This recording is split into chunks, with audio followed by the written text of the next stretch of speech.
Good morning बच्चों।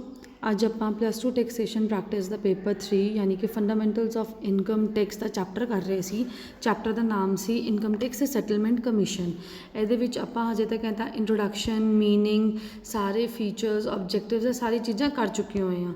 ਅੱਜ ਆਪਾਂ ਇੱਕ ਨਵਾਂ ਟੌਪਿਕ ਸਟਾਰਟ ਕਰਾਂਗੇ। ਇਸ ਟੌਪਿਕ ਦਾ ਨਾਮ ਹੈ ਆਮਦਨ ਕਰ ਨਿਪਟਾਰਾ ਆਯੋਗ ਦੁਆਰਾ ਨਿਪਟਾਰਾ ਕਰਨ ਦੀ ਵਿਧੀ ਯਾਨੀ ਕਿ procedure to settle a dispute by income tax settlement commission. ਯਾਨੀ ਕਿ ਕੀ ਹੈ ਕਿ ਜਦੋਂ ਵੀ ਕੀ ਕਹਿੰਦੇ ਅਸੈਸੀ ਆਪਣੀ ਐਪਲੀਕੇਸ਼ਨ ਲਗਾ ਦਿੰਦਾ ਹੈ, ਠੀਕ ਹੈ, ਆਪਾਂ ਕੀ ਕਰਦੇ ਹਾਂ ਜਦੋਂ ਕੀ ਕਹਿੰਦੇ ਐਪਲੀਕੇਸ਼ਨ ਲਗਾਉਣ ਤੋਂ ਬਾਅਦ ਸੈਟਲਮੈਂਟ ਕਮਿਸ਼ਨ ਕਿਸ ਤਰ੍ਹਾਂ ਉਸ ਐਪਲੀਕੇਸ਼ਨ ਨੂੰ ਮਤਲਬ ਉਹਦੀ ਸਾਰਾ ਕੰਮ ਕਰਦਾ ਵੈ ਕਿ ਕਿਸ ਤਰ੍ਹਾਂ ਉਹ ਆਪਣੀ ਜਿਹੜੀ ਹੈਗੀ ਹੈ ਸੈਟਲ ਡਾਊਨ ਕਰ ਦਿੰਦਾ ਵੈ ਜਿਹੜੀ ਕਿ ਅਸੈਸੀ ਨੇ ਆਪਣੀ ਇੱਕ ਐਪਲੀਕੇਸ਼ਨ ਲਗਾਈ ਹੁੰਦੀ ਹੈ। ਠੀਕ ਹੈ ਜੀ। ਧਾਰਾ 245 ਅਨੁਸਾਰ ਆਮਦਨ ਕਰ ਨਿਪਟਾਰਾ ਆਯੋਗ ਦੁਆਰਾ ਨਿਪਟਾਰਾ ਕਰਨ ਦੀ ਵਿਧੀ ਹੇਠ ਲਿਖੇ ਅਨੁਸਾਰ ਹੈ। ਪਹਿਲਾ, ਪ੍ਰਾਰਥਨਾ ਸਵੀਕਾਰ ਕਰਨਾ।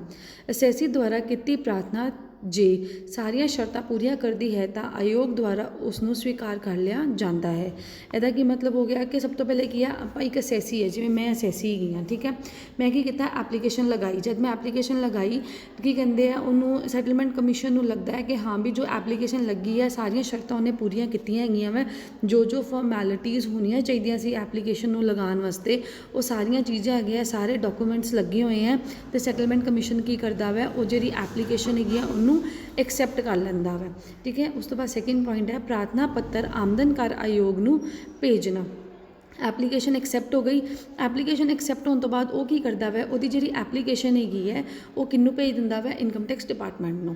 ਯਾਨੀ ਕਿ ਸਵੀਕਾਰ ਕੀਤੀ ਪ੍ਰਾਰਥਨਾ ਆਮਦਨ ਕਰ ਨਿਪਟਾਰਾ ਆਯੋਗ ਯਾਨੀ ਕਿ ਸੈਟਲਮੈਂਟ ਕਮਿਸ਼ਨ ਕੀ ਕਰਦਾ ਵੈ ਜਿਹੜੀ ਐਪਲੀਕੇਸ਼ਨ ਉਹਨੇ ਐਕਸੈਪਟ ਕੀਤੀ ਹੈ ਇਨਕਮ ਟੈਕਸ ਸੈਟਲਮੈਂਟ ਕਮਿਸ਼ਨ ਦੀ ਧਾਰਾ 9 ਯਾਨੀ ਕਿ ਸੈਕਸ਼ਨ 9 ਅਨੁਸਾਰ ਆਮਦਨ ਕਰ ਆਯੋਗ ਨੂੰ ਰਿਪੋਰਟ ਲਈ ਭੇਜੀ ਜਾਂਦੀ ਹੈ। ਹੁਣ ਐਪਲੀਕੇਸ਼ਨ ਮਿਲ ਗਈ, ਹੁਣ ਇਨਕਮ ਟੈਕਸ ਸੈਟਲਮੈਂਟ ਕਮਿਸ਼ਨ ਨੇ ਇਹਦੇ ਉੱਤੇ ਸਾਰੀ ਜਾਂਚ ਕਰਨੀ ਹੈਗੀ ਹੈ। ਠੀਕ ਹੈ ਜੀ। ਉਹ ਕੀ ਕਰੇਗਾ ਇਸ ਐਪਲੀਕੇਸ਼ਨ ਰਿਲੇਟਡ ਜੋ ਵੀ ਮਤਲਬ ਉਹਨੇ ਇਨਫੋਰਮੇਸ਼ਨ ਮੰਗਵਾਉਣੀ ਹੈ ਉਹ ਸਾਰੀ ਐਪਲੀਕੇਸ਼ਨ ਅੱਗੇ ਕਿਹਨੂੰ ਭੇਜ ਦਿੰਦੀ ਹੈ ਇਨਕਮ ਟੈਕਸ ਡਿਪਾਰਟਮੈਂਟ ਨੂੰ। ਆਯੋਗ ਤੋਂ ਰਿਪੋਰਟ ਪ੍ਰਾਪਤ ਕਰਨਾ। ਠੀਕ ਹੈ। ਹੁਣ ਉਹ ਕੀ ਕਹਿੰਦਾ ਵੈ ਸੈਟਲਮੈਂਟ ਕਮਿਸ਼ਨ ਕੀ ਕਹੇਗਾ ਉਹਨਾਂ ਨੂੰ ਇੱਕ ਟਾਈਮ ਦੇ ਦਿੰਦਾ ਵੈ ਇਨਕਮ ਟੈਕਸ ਡਿਪਾਰਟਮੈਂਟ ਨੂੰ ਕਿ ਸਾਨੂੰ ਇਸ ਟਾਈਮ ਦੇ ਅੰਦਰ ਤੁਸੀਂ ਕੀ ਕਰਨਾ ਵੈ ਇਸ ਐਪਲੀਕੇਸ਼ਨ ਦੀ ਜੋ ਵੀ ਇਨਫੋਰਮੇਸ਼ਨ ਹੈਗੀ ਹੈ ਰਿਪੋਰਟ ਹੈਗੀ ਹੈ ਸਾਨੂੰ ਭੇਜਣੀ ਹੈ। ਉਹ ਕੀ ਟਾਈਮ ਹੈਗਾ ਵੈ ਉਹ ਟਾਈਮ ਹੈਗਾ ਵੈ 45 ਦਿਨ ਦੇ ਅੰਦਰ। ਅਗਰ ਉਹਨਾਂ ਨੂੰ ਲੱਗਦਾ ਵੈ ਕਿ ਨਹੀਂ ਥੋੜ੍ਹਾ ਜ਼ਿਆਦਾ ਟਾਈਮ ਚਾਹੀਦਾ ਹੈਗਾ ਵਾ ਤਾਂ ਆਪ 45 ਦਿਨ ਤੋਂ ਵੱਧ ਟਾਈਮ ਵੀ ਲੈ ਸਕਦੇ ਆ। ਯਾਨੀ ਕਿ ਆਮਦਨ ਕਰ ਨਿਪਟਾਰਾ ਆਯੋਗ ਦੁਆਰਾ 45 ਦਿਨਾਂ ਵਿੱਚ ਇਸ ਸੰਬੰਧੀ ਰਿਪੋਰਟ ਪ੍ਰਾਪਤ ਕੀਤੀ ਜਾਂਦੀ ਹੈ। ਲੋੜ ਪੈਣ 'ਤੇ ਸਮੇਂ ਯਾਨੀ ਕਿ 45 ਦਿਨ ਵਿੱਚ ਵਾਧਾ ਵੀ ਕੀਤਾ ਜਾ ਸਕਦਾ ਹੈ। ਠੀਕ ਹੈ ਜੀ। ਯਾਨੀ ਕਿ ਕੀ ਹੈ ਐਪਲੀਕੇਸ਼ਨ ਰਿਸੀਵ ਕੀਤੀ। ਐਪਲੀਕੇਸ਼ਨ ਰਿਸੀਵ ਕਰਨ ਤੋਂ ਬਾਅਦ ਆਪਾਂ ਕੀ ਕਰ ਦਿੰਦੇ ਹਾਂ ਉਸ ਐਪਲੀਕੇਸ਼ਨ ਦੀ ਸੁਣਵਾਈ ਵਾਸਤੇ ਆਪਾਂ ਕੀ ਕਰਦੇ ਹਾਂ ਜੋ ਵੀ ਉਹਦੀ ਇਨਫੋਰਮੇਸ਼ਨ ਮੰਗਵਾਉਣੀ ਹੈਗੀ ਹੈ ਉਹ ਆਪਾਂ ਇਨਕਮ ਟੈਕਸ ਡਿਪਾਰਟਮੈਂਟ ਨੂੰ ਭੇਜ ਦਿੰਦੇ ਹਾਂ। ਇਨਕਮ ਟੈਕਸ ਡਿਪਾਰਟਮੈਂਟ ਨੇ ਉਸ ਐਪਲੀਕੇਸ਼ਨ ਦੇ ਉੱਪਰ ਰਿਪੋਰਟ ਬਣਾ ਕੇ ਭੇਜਣੀ ਹੈ 45 ਦਿਨ ਦੇ ਅੰਦਰ। ਅਗਰ ਇਨ ਕੇਸ ਅਗਰ ਉਹਨਾਂ ਨੂੰ ਜ਼ਿਆਦਾ ਟਾਈਮ ਚਾਹੀਦਾ ਵਾ ਇਨਕਮ ਟੈਕਸ ਡਿਪਾਰਟਮੈਂਟ ਨੂੰ ਅਤੇ ਉਹ ਕੀ ਕਰੇਗਾ ਕੀ ਕਹਿੰਦੇ ਆ 45 ਦਿਨ ਤੋਂ ਵੱਧ ਟਾਈਮ ਵੀ ਲੈ ਸਕਦਾ ਵੈ। ਉਸ ਤੋਂ ਬਾਅਦ ਅਸੈਸੀ ਦਾ ਜਵਾਬ ਪ੍ਰਾਪਤ ਕਰਨਾ ਅਤੇ ਵਿਚਾਰ ਵਟਾਂਦਰਾ ਕਰਨਾ। ਇਸ ਰਿਪੋਰਟ 'ਤੇ ਅਸੈਸੀ ਤੋਂ ਜਵਾਬ ਪ੍ਰਾਪਤ ਕੀਤਾ ਜਾਂਦਾ ਹੈ। ਕੀ ਕਹਿੰਦੇ ਇਨਕਮ ਟੈਕਸ ਡਿਪਾਰਟਮੈਂਟ ਨੇ ਰਿਪੋਰਟ ਭੇਜਤੀ, ਆਪਾਂ ਅੱਗੇ ਉਹ ਜਿਹੜੀ ਰਿਪੋਰਟ ਹੈਗੀ ਇੱਕ ਵਾਰ ਅਸੈਸੀ ਨੂੰ ਭੇਜ ਦਿੰਦੇ ਹਾਂ। ਆਪਾਂ ਕਹਿੰਦੇ ਹਾਂ ਕਿ ਹਾਂ ਵੀ ਇਹ ਕੇਸ ਹੈਗਾ ਵੈ ਤੂੰ ਆਪਣੇ ਵੱਲੋਂ ਕੋਈ ਵੀ ਜੋ ਆਪਣਾ ਡਿਸੀਜਨ ਰੱਖਣਾ ਵੈ ਆਪਣਾ ਜੋ ਪੱਖ ਰੱਖਣਾ ਵੈ ਉਹ ਰੱਖ ਦਿਓ ਅਤੇ ਆਮਦਨ ਕਰ ਆਯੋਗ ਨੂੰ ਭੇਜਿਆ ਜਾਂਦਾ ਹੈ। ਠੀਕ ਹੈ ਜੀ। ਫਿਰ ਉਹਦਾ ਜਿਹੜਾ ਜਵਾਬ ਹੈਗਾ ਵੈ ਆਪਾਂ ਕਿਹਨੂੰ ਅੱਗੇ ਭੇਜ ਦਿੰਦੇ ਹਾਂ ਇਨਕਮ ਟੈਕਸ ਡਿਪਾਰਟਮੈਂਟ ਨੂੰ। ਆਮਦਨ ਕਰ ਆਯੋਗ ਨਾਲ ਇਸ ਪ੍ਰਾਰਥਨਾ ਸੰਬੰਧੀ ਵਿਚਾਰ ਵਟਾਂਦਰਾ ਕੀਤਾ ਜਾਂਦਾ ਵੈ। ਜੋ ਵੀ ਉਹ ਜਵਾਬ ਸਾਨੂੰ ਅਸੈਸੀ ਕੋਲੋਂ ਆਉਂਦਾ ਵੈ ਇਨਕਮ ਟੈਕਸ ਸੈਟਲਮੈਂਟ ਕਮਿਸ਼ਨ ਅਤੇ ਇਨਕਮ ਟੈਕਸ ਡਿਪਾਰਟਮੈਂਟ ਕੀ ਕਰਦੇ ਆ ਆਪਸ ਵਿੱਚ ਇੱਕ ਦੂਜੇ ਨਾਲ ਸਲਾਹ ਕਰਦੇ ਆ। ਠੀਕ ਹੈ ਜੀ। ਸਲਾਹ ਕਰਨ ਤੋਂ ਬਾਅਦ 5th ਪੁਆਇੰਟ ਹੈ ਸੁਣਵਾਈ ਦੀ ਮਿਤੀ ਨਿਸ਼ਚਿਤ ਕਰਨਾ। ਠੀਕ ਹੈ। ਵਿਚਾਰ ਵਟਾਂਦਰੇ ਤੋਂ ਬਾਅਦ ਨਿਪਟਾਰਾ ਆਯੋਗ ਨੋਟਿਸ ਜਾਰੀ ਕਰਦਾ ਹੈ ਅਤੇ ਸੁਣਵਾਈ ਦੀ ਮਿਤੀ ਨਿਸ਼ਚਿਤ ਕਰਦਾ ਹੈ। ਠੀਕ ਹੈ। ਅਗਰ ਹੁਣ ਉਹਨਾਂ ਨੂੰ ਲੱਗਦਾ ਹੈ ਕਿ ਹਾਂ ਵੀ ਸਾਨੂੰ ਅਸੈਸੀ ਨੂੰ ਬੁਲਾ ਕੇ ਕੀ ਕਹਿੰਦੇ ਆ ਹੁਣ ਇਹਨਾਂ ਦੀ ਸੁਣਵਾਈ ਕਰਨੀ ਚਾਹੀਦੀ ਆ ਉਹ ਕੀ ਕਰਦੇ ਵੇ ਇੱਕ ਡੇਟ ਫਿਕਸ ਕਰਵਾ ਦਿੰਦੇ ਆ ਜਦੋਂ ਕਿ ਇਨਕਮ ਟੈਕਸ ਸੈਟਲਮੈਂਟ ਕਮਿਸ਼ਨ ਵਿੱਚ ਬਹਿ ਜਾਂਦਾ ਅਤੇ ਇੱਕ ਪਾਸੇ ਇਨਕਮ ਟੈਕਸ ਡਿਪਾਰਟਮੈਂਟ ਨੂੰ ਬੁਲਾ ਲੈਂਦਾ ਅਤੇ ਦੂਜੇ ਪਾਸੇ ਕਿਹਨੂੰ ਬੁਲਾ ਲੈਂਦਾ ਵੈ ਅਸੈਸੀ ਨੂੰ। ਉਸ ਤੋਂ ਬਾਅਦ ਹੈ ਸੁਣਵਾਈ।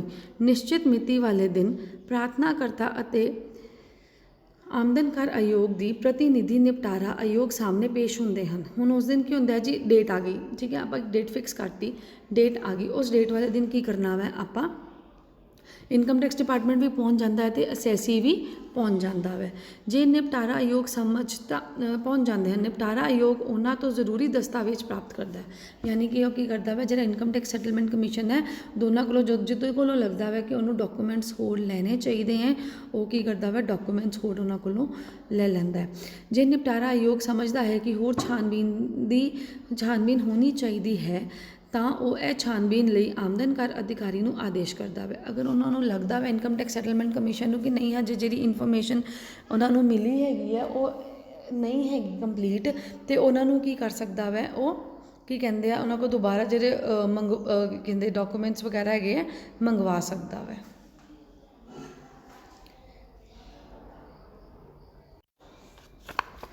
ਠੀਕ ਹੈ ਬੇਟਾ। ਇਸ ਤੋਂ ਬਾਅਦ ਆਉਂਦਾ ਫੈਸਲਾ ਕਰਨਾ। ਦੋਵੇਂ ਪੱਖਾਂ ਦਾ ਵਿਚਾਰ ਅਤੇ ਦਲੀਲਾਂ ਸੁਣਨ ਤੋਂ ਬਾਅਦ ਨਿਪਟਾਰਾ ਆਯੋਗ ਲਿਖਤੀ ਰੂਪ ਵਿੱਚ ਫੈਸਲਾ ਸੁਣਾਉਂਦਾ ਹੈ। ਇਸ ਵਿੱਚ ਫੈਸਲੇ ਸੰਬੰਧੀ ਸਾਰੀਆਂ ਸ਼ਰਤਾਂ ਦਾ ਵਰਣਨ ਹੁੰਦਾ ਹੈ। ਹੁਣ ਕੀ ਹੁੰਦਾ ਵੈ, ਆਪਾਂ ਦੋਨੋਂ ਇਨਕਮ ਟੈਕਸ ਸੈਟਲਮੈਂਟ ਕਮਿਸ਼ਨ ਕੀ ਕਰਦਾ ਵੈ, ਦੋਨੋਂ ਦੀਆਂ ਉਹ ਕਰ ਲੈਂਦਾ ਵੈ, ਗੱਲਾਂ ਸੁਣ ਲੈਂਦਾ ਵੈ। ਇੱਕ ਪਾਸੇ ਅਸੈਸੀ ਦੀ ਵੀ ਪੂਰੀ ਗੱਲ ਸੁਣਦਾ ਵੈ ਅਤੇ ਇੱਕ ਪਾਸੇ ਡਿਪਾਰਟਮੈਂਟ ਦੀ ਵੀ ਪੂਰੀ ਗੱਲ ਸੁਣਦਾ। ਦੋਨਾਂ ਦੀ ਪੱਖ ਸੁਣ ਕੇ, ਦੋਨਾਂ ਦੀ ਸਾਈਡਾਂ ਦੀ ਪੂਰੀ ਗੱਲਬਾਤ ਸੁਣ ਕੇ ਉਹ ਕੀ ਕਰਦਾ ਵੈ, ਉਸ ਤੋਂ ਬਾਅਦ ਫੈਸਲਾ ਲੈਂਦਾ ਵੈ।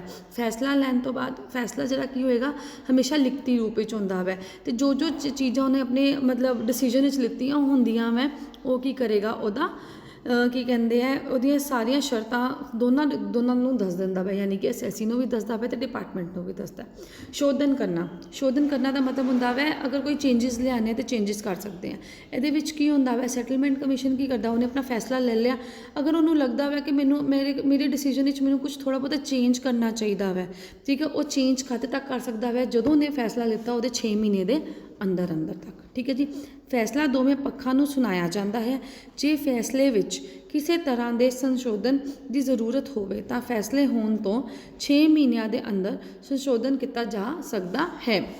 ਯਾਨੀ ਕਿ ਅਗਰ ਉਹਨੇ ਆਪਣਾ ਸੈਟਲਮੈਂਟ ਕਮਿਸ਼ਨ ਨੇ ਅਗਰ ਆਪਣਾ ਕੋਈ ਵੀ ਡਿਸੀਜਨ ਚੇਂਜ ਕਰਨਾ ਵੈ, ਉਹ ਡਿਸੀਜਨ ਦਾ ਕੀ ਹੈ, ਡਿਸੀਜਨ ਨੂੰ ਉਹ 6 ਮਹੀਨੇ ਦੇ ਅੰਦਰ ਚੇਂਜ ਕਰ ਸਕਦਾ ਵੈ। ਠੀਕ ਹੈ ਬੇਟਾ। ਹੁਣ ਅਗਲਾ ਆਪਾਂ ਪੁਆਇੰਟ ਕਰਾਂਗੇ ਕੀ ਕਹਿੰਦੇ ਇਹਨੂੰ, powers of income tax settlement commission. ਠੀਕ ਹੈ ਜੀ। ਆਪਾਂ ਕੀ ਕਰਾਂਗੇ, ਅਗਲਾ topic powers of income tax settlement commission. ਇਹਦੇ ਵਿੱਚ ਬੇਟਾ ਮੈਂ ਨਾ ਟੌਪਿਕ ਲਿਖਣਾ ਭੁੱਲ ਗਈ ਹਾਂ। ਠੀਕ ਹੈ। ਤੁਸੀਂ ਕੀ ਕਰਨਾ ਵੈ, ਮੈਂ ਤੁਹਾਨੂੰ ਓਰਲੀ ਦੱਸ ਦਿੰਦੀ ਹਾਂ। ਇਹਦੇ ਵਿੱਚ ਜਿਹੜਾ ਟੌਪਿਕ ਹੁਣ ਆਪਾਂ ਅਗਲਾ ਕਰ ਰਹੇ ਹਾਂ, ਆਮਦਨ ਕਰ ਨਿਪਟਾਰਾ ਆਯੋਗ ਦੀਆਂ ਸ਼ਕਤੀਆਂ, ਯਾਨੀ ਕਿ ਸ਼ਕਤੀਆਂ, ਅਧਿਕਾਰ, ਪਾਵਰਸ ਜਾਂ ਰਾਈਟ। ਇਹ ਜਿਹੜਾ ਟੌਪਿਕ ਹੈਗਾ ਵੈ, ਇਹ ਬਹੁਤ ਹੀ ਇੰਪੋਰਟੈਂਟ ਟੌਪਿਕ ਹੈ। ਇਹਦੇ ਵਿੱਚੋਂ ਹਮੇਸ਼ਾ 3 ਤੋਂ 4 ਨੰਬਰ ਦਾ ਕੁਐਸਚਨ ਪੱਕਾ ਆਉਂਦਾ ਹੀ ਆਉਂਦਾ ਵੈ। ਇਸ ਕਰਕੇ ਇਸ ਟੌਪਿਕ ਨੂੰ ਬਿਲਕੁਲ ਨਹੀਂ ਛੱਡਣਾ। ਠੀਕ ਹੈ ਬੇਟਾ। ਇਹਦਾ ਪਹਿਲਾ ਪੁਆਇੰਟ ਹੈਗਾ ਵੈ ਆਮਦਨ ਕਰ ਅਧਿਕਾਰੀਆਂ ਵਾਲੇ ਅਧਿਕਾਰ। ਇਹ ਪੁਆਇੰਟ ਬੇਟਾ ਸਲਾਈਡ ਵਿੱਚ ਨਹੀਂ ਹੈਗਾ, ਤੁਸੀਂ ਸਿਰਫ ਓਰਲੀ ਸੁਣ ਲਓ। ਇਹਦੇ ਵਿੱਚ ਕੀ ਹੈਗਾ, ਕਹਿੰਦਾ ਜਿਹੜਾ ਇਨਕਮ ਟੈਕਸ ਸੈਟਲਮੈਂਟ ਕਮਿਸ਼ਨ ਹੈ ਨਾ, ਉਹਨਾਂ ਕੋਲੋਂ ਆਮਦਨ ਕਰ ਅਧਿਕਾਰੀਆਂ ਵਾਲੇ ਸਾਰੇ ਅਧਿਕਾਰ ਹੁੰਦੇ ਆ। ਠੀਕ ਹੈ ਜੀ। ਯਾਨੀ ਕਿ ਜਿੰਨੇ ਵੀ ਹੱਕ, ਜਿੰਨੇ ਵੀ ਰਾਈਟਸ ਇੱਕ ਇਨਕਮ ਟੈਕਸ ਆਫਿਸਰ ਕੋਲੋਂ ਹੁੰਦੇ ਆ, ਉਹ ਸਾਰੇ ਦੇ ਸਾਰੇ ਅਧਿਕਾਰ ਕਿਹਦੇ ਕੋਲ ਹੁੰਦੇ ਆ, ਇਨਕਮ ਟੈਕਸ ਸੈਟਲਮੈਂਟ ਕਮਿਸ਼ਨ ਕੋਲੋਂ। ਉਸ ਤੋਂ ਬਾਅਦ ਸੈਕਿੰਡ ਪੁਆਇੰਟ ਹੈ ਰਿਪੋਰਟਾਂ ਦਾ ਨਿਰੀਖਣ ਅਤੇ ਉਤਾਰਾ ਜਾਰੀ ਕਰਨਾ। ਯਾਨੀ ਕਿ ਇਹਦਾ ਕੀ ਮਤਲਬ ਹੈ, ਜਿਹੜੀ ਆਪਾਂ ਰਿਪੋਰਟ ਮੰਗਵਾਉਂਦੇ ਹਾਂ income tax income tax department ਕੋਲੋਂ, ਉਹਨੂੰ ਚੈੱਕ ਕਰਦਾ ਵੈ, ਅਤੇ ਚੈੱਕ ਕਰਨ ਤੋਂ ਬਾਅਦ ਅਗਰ ਉਹਨੂੰ ਲੱਗਦਾ ਵੈ ਕਿ ਉਹ ਰਿਪੋਰਟ ਜਿਹੜੀ ਹੈ ਅਸੈਸੀ ਨੂੰ ਦੇਣੀ ਚਾਹੀਦੀ ਹੈ, ਉਹ ਉਹਨੂੰ ਦੇ ਦਿੰਦਾ ਵੈ। ਯਾਨੀ ਕਿ ਮਾਮਲੇ ਦੀ ਸੁਣਵਾਈ ਦੌਰਾਨ ਪ੍ਰਾਪਤ ਗੁਪਤ ਰਿਪੋਰਟਾਂ ਦਾ ਇਹ ਨਿਰੀਖਣ ਕਰ ਸਕਦਾ ਵੈ। ਨਿਰੀਖਣ ਦਾ ਮਤਲਬ ਹੁੰਦਾ ਇੱਕ ਤਰ੍ਹਾਂ ਦਾ ਪ੍ਰੋਪਰ ਇਨਵੈਸਟੀਗੇਸ਼ਨ ਕਰਦਾ ਵੈ, ਅਤੇ ਪ੍ਰਾਰਥਨਾਕਰਤਾ ਦੀ ਮੰਗ ਦੀ ਨਿਰਧਾਰਿਤ ਫੀਸ ਦੇ ਬਦਲੇ ਇਹਨਾਂ ਰਿਪੋਰਟਾਂ ਦਾ ਉਤਾਰਾ ਜਾਰੀ ਕਰ ਸਕਦਾ ਹੈ। ਯਾਨੀ ਕਿ ਲੇਕਿਨ ਕੀ ਹੈ, ਅਗਰ ਉਹਨੇ ਅਸੈਸੀ ਨੂੰ ਰਿਪੋਰਟਾਂ ਦੇਣੀਆਂ ਹੈਗੀਆਂ ਵਾ, ਰਿਪੋਰਟਾਂ ਲਈ ਉਹਨੂੰ ਕੀ ਕਰਨਾ ਪਏਗਾ, ਫੀਸ ਜਿਹੜੀ ਹੈਗੀ ਹੈ ਲੈਣੀ ਪਏਗੀ। ਸਜ਼ਾ ਅਤੇ ਜੁਰਮਾਨਾ ਮਾਫੀ। ਪ੍ਰਾਰਥਨਾਕਰਤਾ ਦੇ ਚੰਗੇ ਆਚਰਣ, ਸਹਿਯੋਗ ਅਤੇ ਸਹੀ ਜਾਣਕਾਰੀ ਪ੍ਰਦਾਨ ਕਰਨ ਕਾਰਨ ਆਯੋਗ ਕਿਸੇ ਵੀ ਅਸੈਸੀ ਨੂੰ ਮਾਮਲੇ ਅਧੀਨ ਹੋਏ ਜੁਰਮਾਨੇ ਅਤੇ ਸਜ਼ਾ ਤੋਂ ਮੁਕਤ ਕਰ ਸਕਦਾ ਹੈ। ਠੀਕ ਹੈ। ਹੁਣ ਇਹਦੇ ਵਿੱਚ ਕੀ ਹੁੰਦਾ ਵੈ ਕਿ ਸਜ਼ਾ ਜਾਂ ਜੁਰਮਾਨਾ ਮਾਫੀ। ਇਹਦੇ ਵਿੱਚ ਕੀ ਹੁੰਦਾ ਵੈ, ਅਗਰ ਇਨਕਮ ਟੈਕਸ ਸੈਟਲਮੈਂਟ ਕਮਿਸ਼ਨ ਦੇ ਨਾਲ ਅਗਰ ਅਸੈਸੀ ਬਹੁਤ ਪਿਆਰ ਨਾਲ ਪੇਸ਼ ਆਉਂਦਾ ਵੈ, ਠੀਕ ਹੈ, ਉਸ ਤੋਂ ਬਾਅਦ ਉਹਨੂੰ ਪੂਰਾ ਸਪੋਰਟ ਕਰਦਾ ਵੈ, ਜੋ ਚੀਜ਼ ਉਹ ਮੰਗਦਾ ਵੈ, ਠੀਕ ਹੈ, ਇਨਕਮ ਟੈਕਸ ਸੈਟਲਮੈਂਟ ਕਮਿਸ਼ਨ ਅਸੈਸੀ ਉਹਨੂੰ ਹਰ ਚੀਜ਼ ਪ੍ਰੋਵਾਈਡ ਕਰਦਾ ਵੈ, ਠੀਕ ਹੈ, ਉਹਨੂੰ ਸਹੀ ਇਨਫੋਰਮੇਸ਼ਨ ਦਿੰਦਾ ਵੈ, ਤਦ ਕੀ ਹੋਏਗਾ, ਜਿਹੜਾ ਅਸੈਸੀ ਹੈਗਾ ਵੈ ਉਹਦਾ ਸਜ਼ਾ ਜਾਂ ਜੁਰਮਾਨਾ ਮਾਫ ਕਰ ਸਕਦਾ ਵੈ। ਬੇਟਾ ਦੇਖੋ, ਇੱਕ ਗੱਲ ਯਾਦ ਰੱਖਣਾ, ਹਮੇਸ਼ਾ 4 ਚੀਜ਼ਾਂ ਲੱਗਦੀਆਂ ਵੈ। ਸਭ ਤੋਂ ਪਹਿਲੇ ਟੈਕਸ ਲੱਗਦਾ ਵੈ, ਉਹਦੇ ਉੱਪਰ ਵਿਆਜ ਲੱਗਦੀ ਹੈ यानी कि इंटरस्ट लगता है। उस तो बाद की कहते हैं सज़ा होंदी है तो जुर्माना लगता, जुर्माने ਨੂੰ ਆਪਾਂ ਕਹਿੰਦੇ ਆ ਪੈਨल्टी, ठीक है। तो उस तो बाद की होंदी है सज़ा मिलती है, ठीक है। सब तो पहले टैक्स लगता है, टैक्स तो बाद सानू व्याज भरनी पैंदी है, व्याज तो बाद व्याज के उपर सानू नाल पेनल्टी भरनी पैंदी है, पेनल्टी तो बाद सानू सज़ा भी हो सकती है। ਜਿਹੜੇ पहले दो पॉइंट है यानी कि टैक्स ते इंटरस्ट, ਉਹ ਜਿਹੜਾ ਹੈਗਾ ਵਾ ਇਨਕਮ ਟੈਕਸ ਸੈਟਲਮੈਂਟ ਕਮਿਸ਼ਨ ਕਦੀ ਵੀ ਉਹਨੂੰ ਮਾफ़ ਨਹੀਂ ਕਰ ਸਕਦਾ। ਲੇਕਿਨ ਜਿਹੜੇ ਆਖਰੀ ਵਾਲੇ ਦੋ ਪੁਆਇੰਟ ਹੈਗੇ ਯਾਨੀ ਕਿ ਸਜ਼ਾ ਤੇ ਜੁਰਮਾਨਾ, ਉਹ ਇਨਕਮ ਟੈਕਸ ਸੈਟਲਮੈਂਟ ਕਮਿਸ਼ਨ ਹਮੇਸ਼ਾ ਮਾफ़ ਕਰ ਸਕਦਾ ਹੈ। ਜੇਕਰ ਬਾਅਦ ਵਿੱਚ ਪਤਾ ਲੱਗਦਾ ਹੈ ਕਿ ਪ੍ਰਾਰਥਨਾਕਰਤਾ ਦੁਆਰਾ ਦਿੱਤੀ ਜਾਣਕਾਰੀ ਗਲਤ ਹੈ ਤਾਂ ਇਹ ਮਾਫੀ ਸੰਬੰਧ ਆਪਣਾ ਫੈਸਲਾ ਬਦਲ ਵੀ ਸਕਦਾ ਹੈ।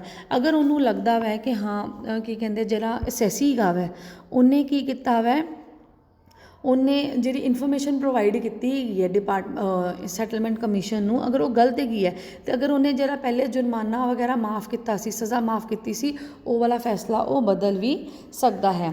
ਮਾਮਲਾ ਵਾਪਸ ਕਰਨਾ, ਚੌਥਾ ਪੁਆਇੰਟ, ਪ੍ਰਾਰਥਨਾਕਰਤਾ ਦੇ ਮਾਮਲੇ ਦੀ ਛਾਣਬੀਨ ਵਿੱਚ ਸਹਿਯੋਗ ਨਹੀਂ ਕਰਦਾ ਤਾਂ ਆਯੋਗ ਮਾਮਲੇ ਨੂੰ ਵਾਪਸ ਆਮਦਨ ਕਰ ਅਧਿਕਾਰੀ ਕੋਲ ਭੇਜ ਸਕਦਾ ਹੈ। ਕਰ ਨਿਰਧਾਰਨ ਅਧਿਕਾਰੀ ਹੀ ਛਾਣਬੀਨ ਕਰਕੇ ਵਾਪਸ ਪ੍ਰਾਪਤ ਮਾਮਲਿਆਂ ਦੇ ਫੈਸਲੇ ਕਰਦੇ ਹਨ। ਹੁਣ ਸਪੋਜ਼ ਕਰੋ ਕੀ ਹੁੰਦਾ, ਇਨਕਮ ਟੈਕਸ ਸੈਟਲਮੈਂਟ ਕਮਿਸ਼ਨ ਨੇ ਕੀ ਕੀਤਾ, ਜੋ ਇਨਫੋਰਮੇਸ਼ਨ ਮੰਗੀ ਅਸੈਸੀ ਨਾ ਉਹਨਾਂ ਨਾਲ ਕੋਆਪਰੇਟ ਹੀ ਨਹੀਂ ਕਰਦਾ ਪਿਆ, ਬਿਲਕੁਲ ਉਹਨਾਂ ਦਾ ਕਹਿਣਾ ਨਹੀਂ ਮੰਨਦਾ ਪਿਆ। ਉਹ ਕਹਿੰਦਾ ਠੀਕ ਹੈ ਅਗਰ ਤੂੰ ਸਾਡਾ ਕਹਿਣਾ ਨਹੀਂ ਮੰਨਣਾ ਆਪਾਂ ਤੇਰਾ ਕੇਸ ਹੀ ਨਹੀਂ ਦੇਖਣਾ, ठीक है जी। वो की करता वा मामला वापस कर दिता वा, इनकम टैक्स डिपार्टमेंट नूं कहता है अपने आप अपने तरीके नाल सॉल्व करो, जिहड़ा असैसी है मेरे नाल बिल्कुल कोऑपरेट नहीं करता पिया, बिल्कुल मेरा कहना नहीं मनता पिया, ठीक है, इस करके मैं उहदा केस नहीं देखांगा। अंतिम फैसला करना, इनकम टैक्स सैटलमेंट कमीशन का जो भी फैसला होंदा वा हमेशा अंतिम होंदा वा, यानी कि लास्ट होंदा है, फुल एंड फाइनल। जो उन्हें कहता अगर उन्हें कहता कि हाँ भी असैसी ठीक है तो असैसी ठीक ही होएगा, डिपार्टमेंट नूं एज अ सैटलमेंट कमीशन की गल मननी पएगी। अगर सैटलमेंट कमीशन ने कहता नहीं जी असैसी गलत है, डिपार्टमेंट ठीक है, तो असैसी ऐ नहीं कह सकता नहीं जी मैं तो तुहाडा कहना नहीं मनना, मैं तो हुण कोर्ट विच जावांगा, मैं केस करांगा। हुण असैसी नूं सैटलमेंट कमीशन का कहना मनना ही पएगा ਤੇ ਜੋ ਉਹਨੇ ਫੈਸਲਾ ਦਿੱਤਾ ਹੋਏਗਾ ਉਹਦੇ ਰਿਗਾਰਡਿੰਗ ਉਹਨੂੰ ਚੱਲਣਾ ਹੀ ਪਏਗਾ। ਮਾਮਲੇ ਦੇ ਸੰਬੰਧ ਵਿੱਚ ਦੋਵੇਂ ਪੱਖਾਂ ਦੇ ਵਿਚਾਰ ਅਤੇ ਦਲੀਲਾਂ ਸੁਣਨ ਤੋਂ ਬਾਅਦ ਆਯੋਗ ਅੰਤਿਮ ਫੈਸਲਾ ਕਰ ਸਕਦਾ ਹੈ। 6ਵਾਂ ਪੁਆਇੰਟ, ਫੈਸਲੇ ਅਨੁਸਾਰ ਰਕਮ ਵਸੂਲ ਕਰਨਾ, ठीक है जी।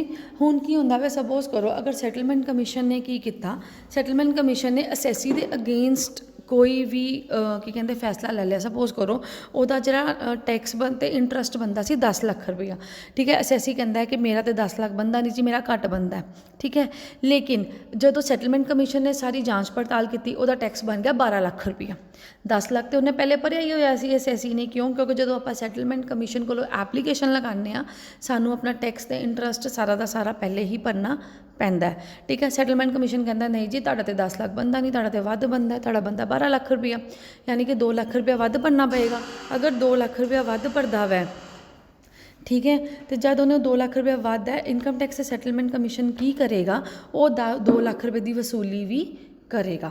निपटारा आयोग प्रार्थना करता तो मामले के फैसले अनुसार रकम वसूल कर सकता है। इस वसूली लई अते वसूली ना होने ते आयोग सारे अधिकार वरत सकता है जो आमदन कर अधिकारी दे होंदे हैं। अगर इन केस असैसी नहीं पे करता, वो की करेगा, आमदन कर अधिकारी दे को सारे हक आ जाएंगे तो उस अधिकारा दे हक की वरतों करके वो सारा का सारा अपना टैक्स इंटरस्ट वगैरह वसूल कर सकता है। बेटा अज तक का टॉपिक सी, अगला टॉपिक आपां नैक्सट क्लास करांगे। थैंक यू बेटा।